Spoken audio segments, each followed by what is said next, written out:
Hey, what's up everybody? This is Mark from Northwest Bourbon. Thank you for joining me for the second chapter of the semifinals in the Battle of the Samples. Now, just to recap in case you didn't catch the earlier episodes, I had 12 samples given to me from different people and places. Some of them were from Flavier, some of them were from some of my friends, and some of them were from other whiskey tube channels. Now what I did is I took those 12 samples that were sent to me and I put them in a face-off battle. A battle of the samples. Alright, so to give you a quick recap. Episode 1 picked random numbers. Number 1 went up against number 9. Now number 9 was excellent. Number 1 was good.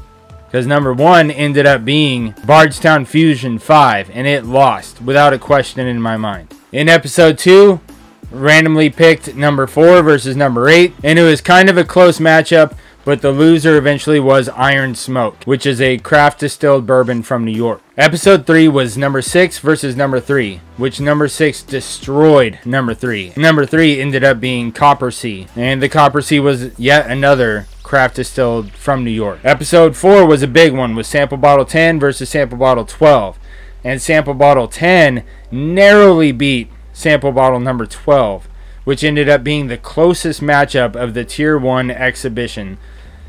And number 12 ended up being Jefferson's Ocean Voyage 25.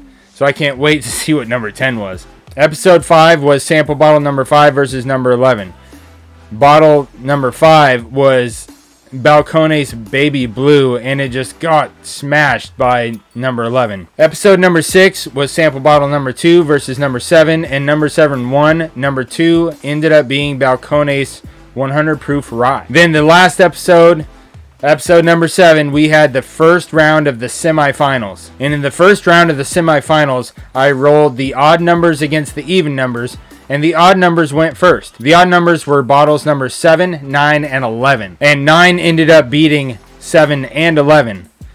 Bottle number 7 ended up being Balcones Single Malt. Bottle number 11 was Russell's Reserve Single Barrel. So whatever's in number 9 has got to be good. Because so far, bottle number 9 has knocked out Bardstown Fusion 5 and Russell's Reserve Single Barrel. So tonight, for episode 2 of the semifinals, the tier 2 level competition, it is the even number bottles of number 4, number 6, and number 10 face off against each other, and the winner will face sample bottle number 9 in the finals. Alright, you excited? I'm excited. Get excited. Let's do it.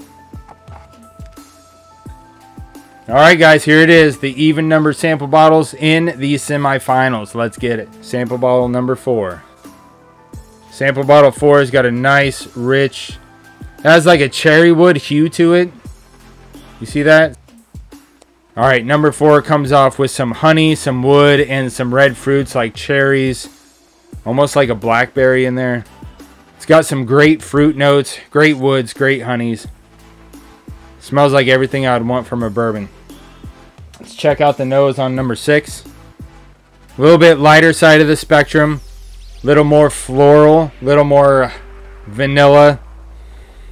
It's got a nice sweet smell to it. Smells great. Alright, let's move on to the nose on number 10. I think I got a little bit more ethanol on this one than I did the other two. I'm wondering if this one's got a higher proof than the other two.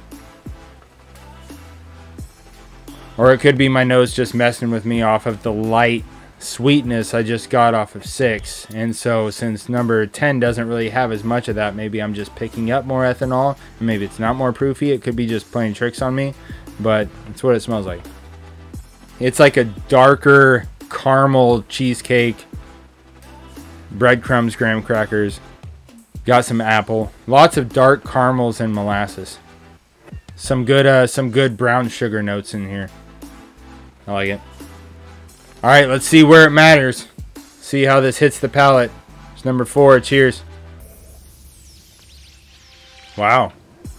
A little bit more fruity and drying of the mouth than I thought it would be. A little bit higher proof than I was expecting from the sweet nose. Man, that's good. That is good bourbon. I like it a lot. Good bourbon flavors to it. I like it a lot. I'm gonna rinse out real quick. Let's move on to sample number 6. It has some really pleasant, sweet, fruity notes. I'm thinking this would be something I would greatly enjoy in the summertime. In the wintertime, I want something darker, more complex, something spicier. This is really soft, smooth, fruity, freaking delicious. I like it a lot. Yeah, number 6 is great. I can tell you that I'm 100% confident that it does not have as high of a proof point as number 4 does. Number 4 has definitely got a higher proof than number 6. Alright, moving on to the killer, number 10.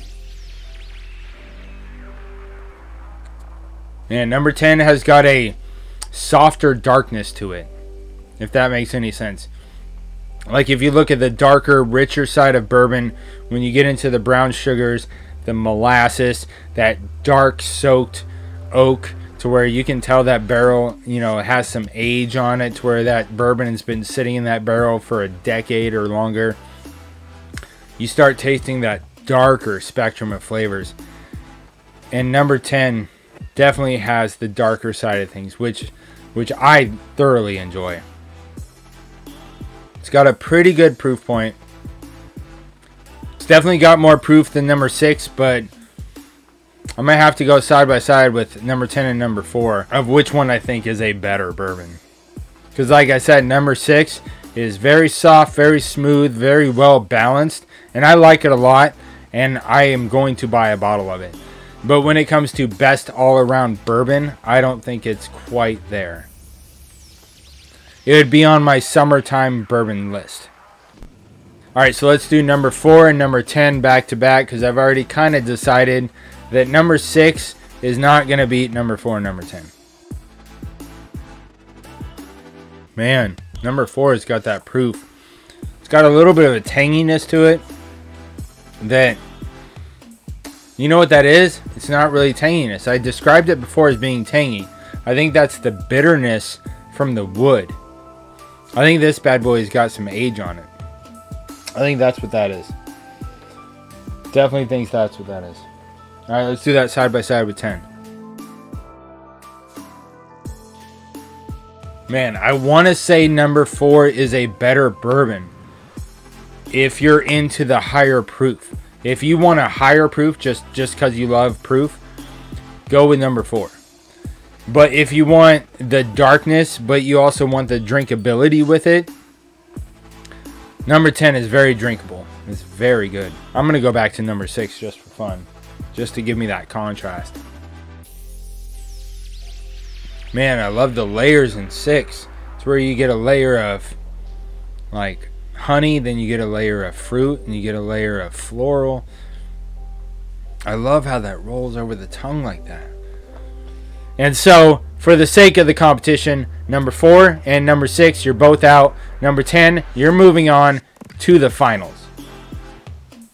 So let's first see what number 6 was. You know, that nice, sweet, smooth, well-balanced, beautiful. It is Black Ridge. Black Ridge is a $40 bottle.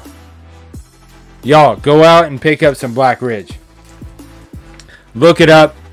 That is delicious. I'm definitely going to buy me some of that. Alright, so number 4. Number 4 is Larceny Barrel Proof 521.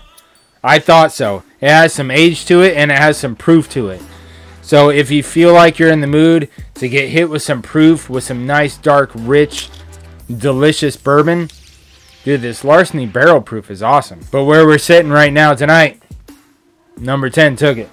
Number 10 is the one that took out the Jefferson's Ocean Voyage, right? Alright, so let's take a vote. Who wants to just move right on to the finals? Like, not wait another week, let the semifinals settle down. Who wants to just go right into the finals right now? Yep, because you want to see what number 9 was, right? Alright, so let's get number 9 out here with the rest of them. Get number 4 and number 6 out of the way. See if number 9 could beat number 10. Alright guys, let's take a look at number 9. Number 9 is truly coming in at a nice, good, like amber color. Smells dark, smells rich, smells like molasses. A little bit of wood, a little bit of brown sugar. Smells great. Alright, let's look back at number 10. Number 10 has a pretty similar looking color to it. The smell is a little bit more brown sugar than number 9's molasses. So this is brown sugar versus molasses in the finals. You guys can see how my flavor profile works. Let's go back to number 9. Alright, cheers. I'd say there's more fruit in number 9 than there is in number 10. Oh man. You just got like a fudge covered cherry. Because fudge doesn't really taste like regular chocolate. Fudge tastes different. Number 9's got a distinct flavor to it, and I like it. Alright, number 10.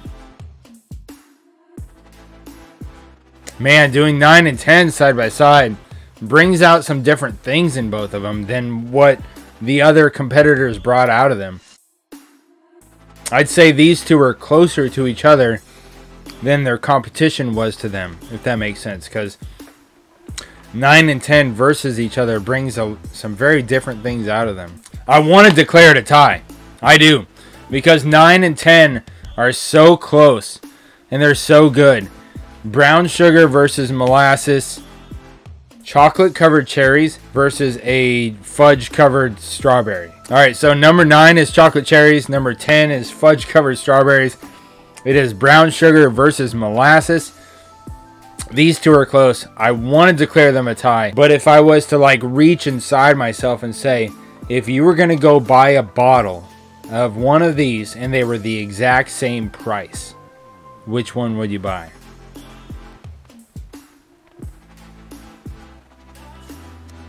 If these were the exact same price, I'd go buy number 9. I would. And what's number 9? Oh! Number 9 is Cooper's Craft 100. Holy moly. And then what's number 10? Number 10 is Widow Jane 10 Year. Widow Jane 10 Year is 91 proof. Huh. I've never had Widow Jane 10 Year. The Widow Jane 10 Year is pretty good. I'm telling you. And that Cooper 100 is good. Alright, so give it up for the top 4. Top 4 are Larceny Barrel Proof 521, Cooper Craft 100, Widow Jane 10 Year, and Black Ridge. Those are the top 4. Cooper 100 somehow took top place. I don't know how that happened. That was crazy. I love doing blind competitions. That was a lot of fun. Shelf Turds and Rich Rose, thank you very much. Put this away until the next sample battle. Thank you guys for watching. Please remember to like, comment, and subscribe. Now we're getting on to bigger and better things. Stay tuned. Keep your drinks wet. Cheers.